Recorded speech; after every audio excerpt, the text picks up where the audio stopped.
ओम सर्वमंगल मांगल्ये शिवे सर्वार्थ साधिके शरणे त्र्यंबके गौरी नारायणी नमोस्तुते।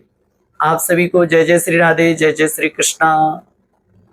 22 सितंबर 2025 श्री संवत 2082 साके 1947।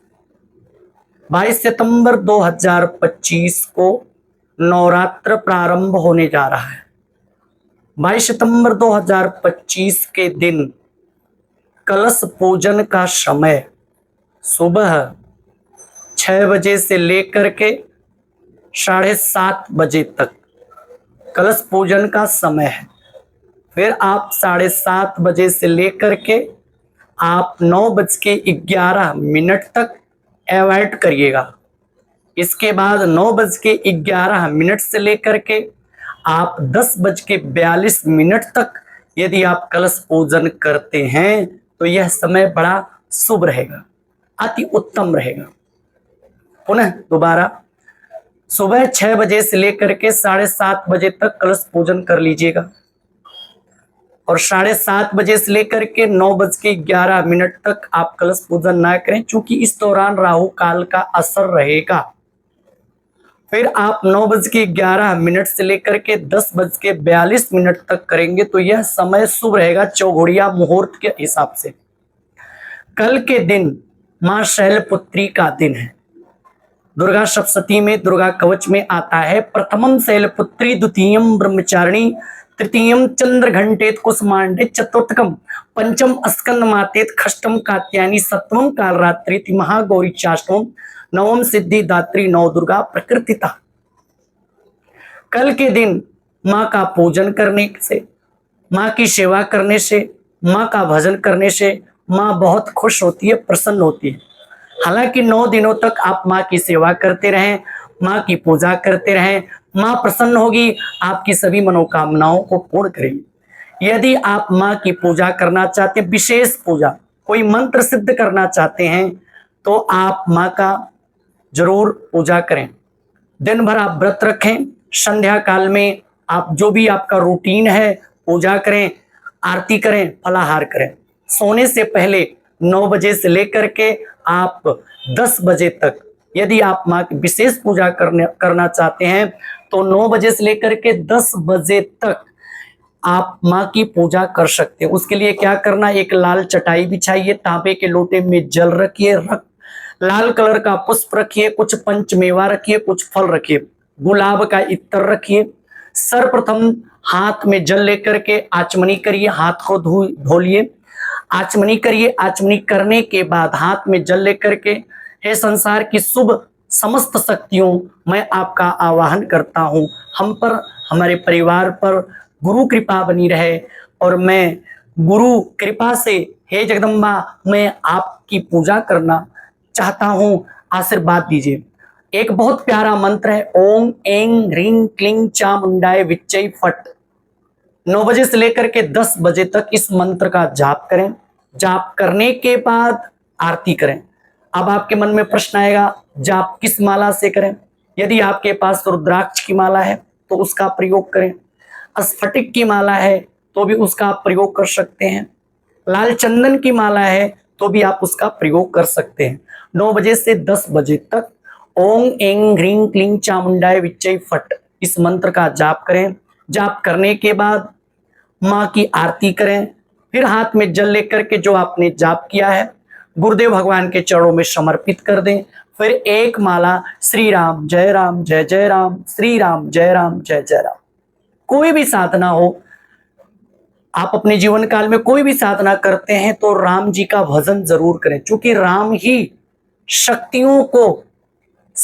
शक्तियों का बैलेंस करते हैं। क्योंकि समस्त गुरुओं ने भी कहा है, परम पूज्यपाद सदगुरु देवराहा बाबा भी श्री राम नाम का जप करवाते थे।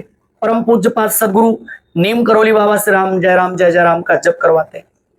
परम पूज्यपाद सदगुरु श्री कीनाराम बाबा भी श्री राम जय जय राम का जाप करवाते हैं।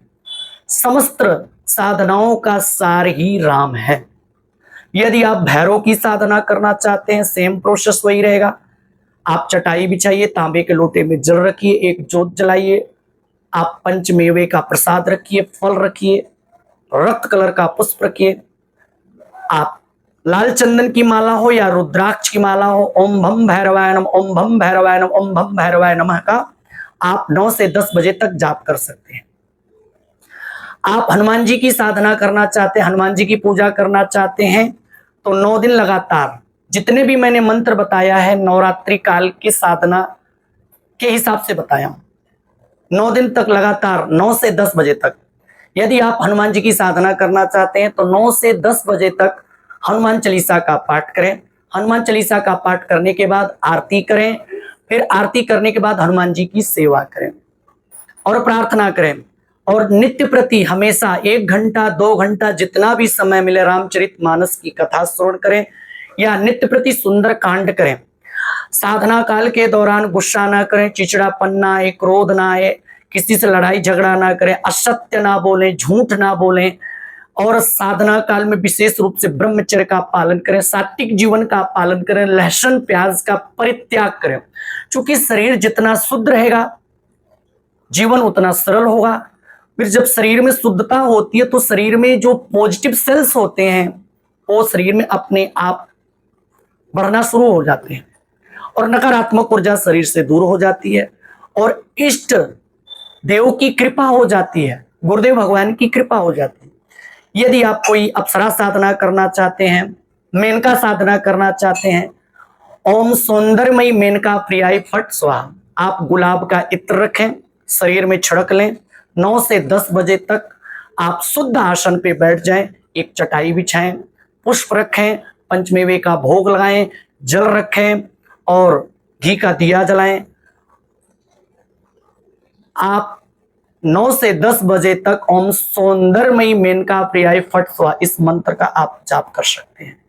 साधना काल में यदि आपको किसी चीज की अनुभूति हो, आप किसी से शेयर ना करें, अपने गुरु से, अपने इष्ट से, अपने मित्र से, जो आपका शुभ चिंतक हो उसी से शेयर करें।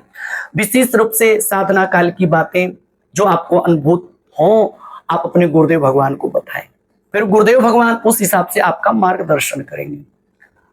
विशेष रूप से यदि आप लक्ष्मी साधना करना चाहते हैं तो 9 दिनों तक आप वही सेम प्रोसेस रहेगा, रात्रि 9 बजे से लेकर के 10 बजे तक ओम एम ह्रीम श्रीं महालक्ष्मी नमः, ओम एम ह्रीम श्रीं महालक्ष्मी नमः का जाप करें। 9 से 10 बजे तक आप जाप कर सकते हैं। कोई भी साधना हो आप हमसे जरूर पूछें, संपर्क करें, मैं आपका मार्गदर्शक जरूर बनूंगा। जय जय श्री राधे, जय जय श्री कृष्ण।